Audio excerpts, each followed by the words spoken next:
Returning now to Uncensored is Mehdi Hasan, the editor-in-chief of Zeteo, who says his debate with those self-declared fascists was the most insane thing he's ever done. We've got plenty to discuss here, but let's start by reminding viewers what we're talking about. My family lineage is settlers from the 1500s. So you don't look very Native American to me. I am Native American. Whites are Native Americans. What are you talking about? You're not. What are you talking about? You're a little bit more than a far-right Republican. Hey, what can I say? I think you could say I'm a fascist. Yeah, I am. Listen to me. I am an immigrant. I'm speaking from personal experience. Get the hell out. I don't even like... I should get the hell out. Yes. What? It was pretty shocking, a lot of that stuff. I mean, how much of it was of that nature? Unfortunately, the vast majority of it, it's about hour 40 edited on YouTube. If people want to watch, I believe several million people have watched. The Jubilee format is very viral and buzzy and clickbaity and gets a lot of views. Unfortunately, a lot of it was that. I mean, Piers, you know me. I like a good debate. I like a good argument. It's why I agreed to do it. The idea of 20-1, I like those odds. But even going into that room and seeing those people as Trump supporters, as self-declared far-right conservatives, that should have been a sign to me. Which people proudly self-identify as far-right? That should have been a giveaway. But even I did not expect, and you know me, I've used the word fascist to describe Trump and his supporters, but even I did not expect this level of open authoritarianism, fascism, white supremacy, conspiracy theory, racism to my face as an American citizen, telling me that I'm not a real American, that America is only for white people, that I should get the hell out. That was deeply disturbing and shocking. I mean, there's a difference between being far right and a fascist. Do you accept that? I mean, unfortunately, right now, it's all very grey in the United States. But I would say that's part of the problem, is that because in the last few years, everyone has casually tossed around phrases like fascist, Nazi, etc., it kind of diminishes the reality when you see it, when they clearly are. Like, if you see an actual Nazi and you remember what the Nazis did, or you remember what the fascists did, actual fascists doing actual fascist stuff on a mass scale. The reason I've always quibbled with you using that word for Trump, for example, is that I just think it trivializes what actual fascism really is. When I saw these kids, though, what I'm seeing is a complete breakdown in any historical knowledge to brazenly admit I am a fascist. You never mind the open racism you had to put up with, which was obviously contemptible, but to just casually admit in a sort of cheery way, I'm a fascist, it just said to me they don't understand what that means. Maybe. I mean, or that they do understand what it means and they like it. And this is the slight problem. All of the polling shows, Piers, that the Republican base has become more authoritarian over the last 5-10 years, has become more open to strongman rule, do call Donald Trump daddy because they like the idea of a strong leader, have told pollsters time and again that they're happy for Trump to ignore court rulings and ignore Congress and take more power for himself, which he's done, by the way. He has defied court orders, has defied the Supreme Court. And look, we can argue back and forth about the word fascist, just like on Gaza, you and I have argued about the word genocide. What we can't argue about, and surely what you cannot deny, is that America right now is going through an authoritarian moment. Most political scientists and scholars of democracy are saying American democracy is in decline, is going backwards, is regressing.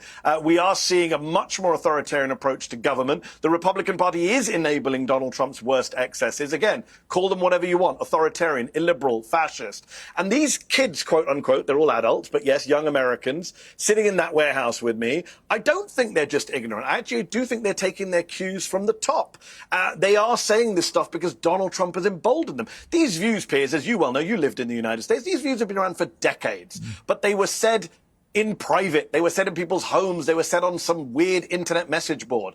They've become emboldened to say this stuff out loud because the leader of the country says similar stuff out loud. When they say to me, I'm not a real American, I should be deported, denaturalized. I mean, Donald Trump, Piers, is openly saying that Zohran Mamdani, the Muslim American citizen candidate for mayor of New York, is maybe here illegally. Maybe we have to investigate his citizenship based on nothing. They sat at the RNC and held up placards saying mass deportations now. They didn't just mean quote-unquote illegal immigrants, Piers. That's become very clear. No, but you know what's interesting is I interviewed Joy Reid the other day, right, who was obviously at MSNBC for a long time, and she started ranting away about Trump and the deportation stuff that's going on. I just said to her, okay, how many people did Obama deport? Okay. No, you know it's one of my favourite questions. But what was striking was not just that she had no idea, which she admitted. She never bothered to find out, even though people like me have been telling everyone the number for a long time, to expose, actually, I think, a liberal double standard on this. But secondly, she said, I don't care.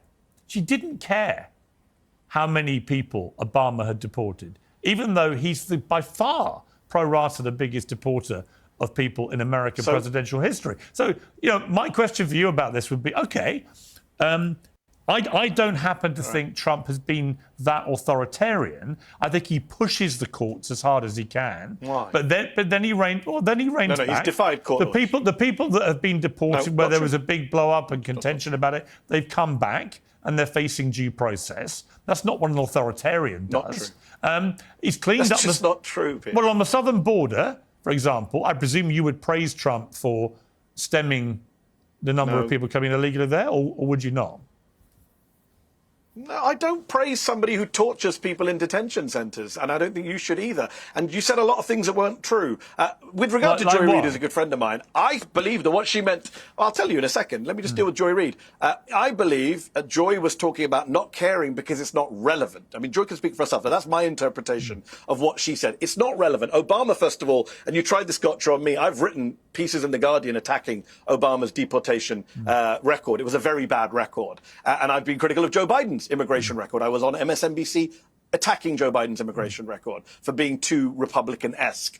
But that is not relevant to right now, because when we're talking about deportations, we're not just talking about numbers at the southern border. We're talking about what ICE is doing in what's called the interior of America, in LA, on the streets of New York, grabbing people off the streets, masked agents with no badges, no IDs, unmarked cars, grabbing American citizens, doing racial profiling of Latino gardeners or customers at Home Depot, putting them in detention, disappearing them like fascist countries do. When American citizens, veterans, a disabled veteran in LA, Piers, just disappeared off the street for 3 days. His family don't know where he's in. That is Pinochet Chile style. But do you stuff, agree? Right? I'm not saying it's the same, but I'm saying that is reminiscent. No, hold on, Piers. You had a long thing about, I just need to deal with your points, and you come back in. He has defied court orders. The Washington Post just did a study the other day of 160 lawsuits brought against him. They've defied 1 in 3 of those lawsuits. He hasn't given due process to people in El Salvador. People were tortured, Piers, in El Salvador. Kilmar Abrego Garcia talks about being sat on his knees all night long, being beaten, being deprived of food. Well, actually, a lot of people have said that's nonsense. I did. You opposed George Bush.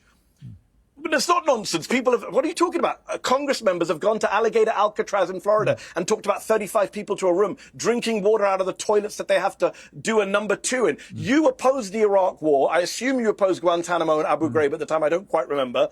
But this is torture. This is what Trump, the guy you say is not authoritarian, is doing. And he's doing it to American citizens. He's doing it to American... Well, he's not giving due process to American citizens. He's chucked out American children out of this country. Right, let me get a question due process just earlier this year. Let me get a question in.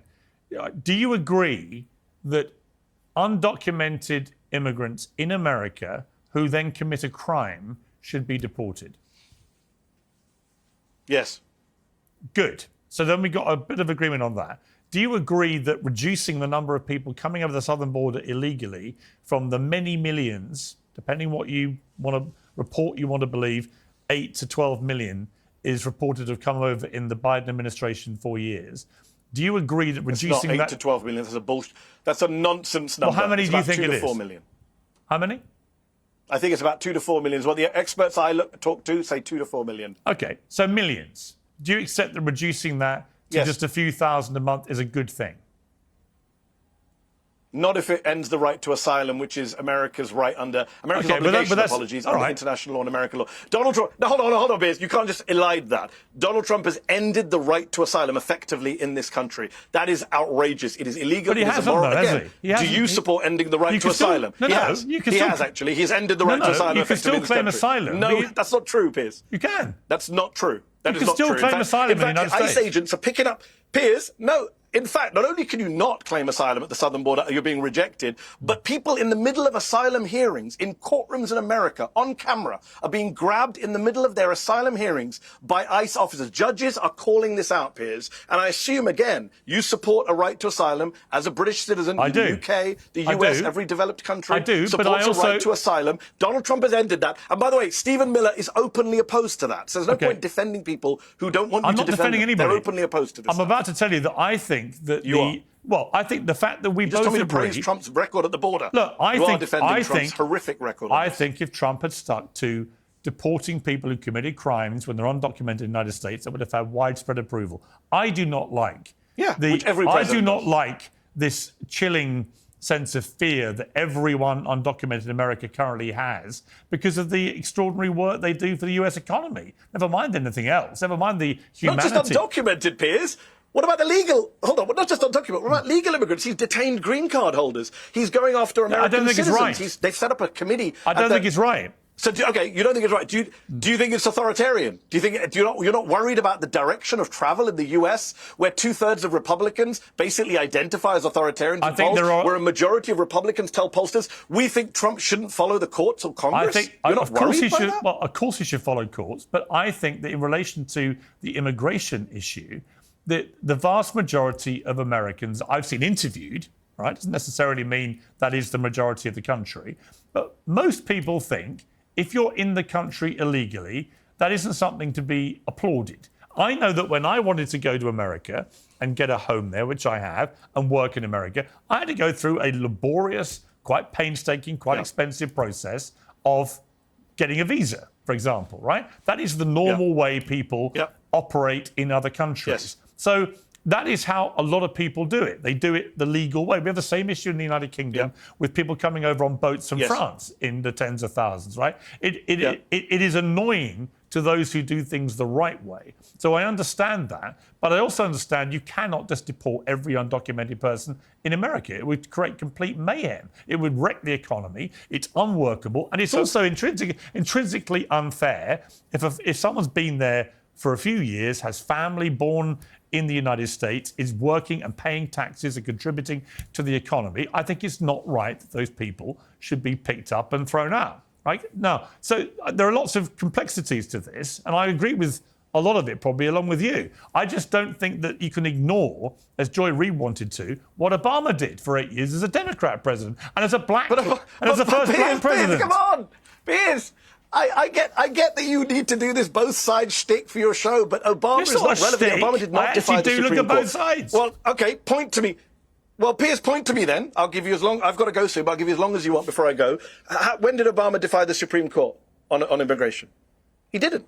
When did he defy lower court judges? He didn't. Joe Biden didn't either. So we're talking about the courts here, right? Judges, Trump-appointed judges, Piers. A Trump-appointed judge said earlier this year that an American child was expelled, deported from this country, even though you can't legally deport an American citizen, but was kidnapped and taken out of this country without meaningful process. That is the words of a Trump-appointed judge. You cannot find an equivalent for Barack Obama, and I carry no water for Obama on immigration. One thing I've got to say on undocumented folks, some of these people, not just here a few years, they picked up an Iranian woman, a grandmother in her front yard gardening, who'd been here since 1979. She came as a child. Her family claimed asylum after the Iranian Revolution. They picked up and detained her. This is insane. And by the way, the polls show, Piers, that Americans do want deportations, but when they're asked more detailed questions, do you support people who've been here for many years? Do you support people who have committed no crimes? Do you support deporting people who want a pathway to citizenship? They don't support deporting those people. They support, like you and I do, deporting violent criminals, which Biden was doing, Trump did, Obama did. Everyone agrees on that.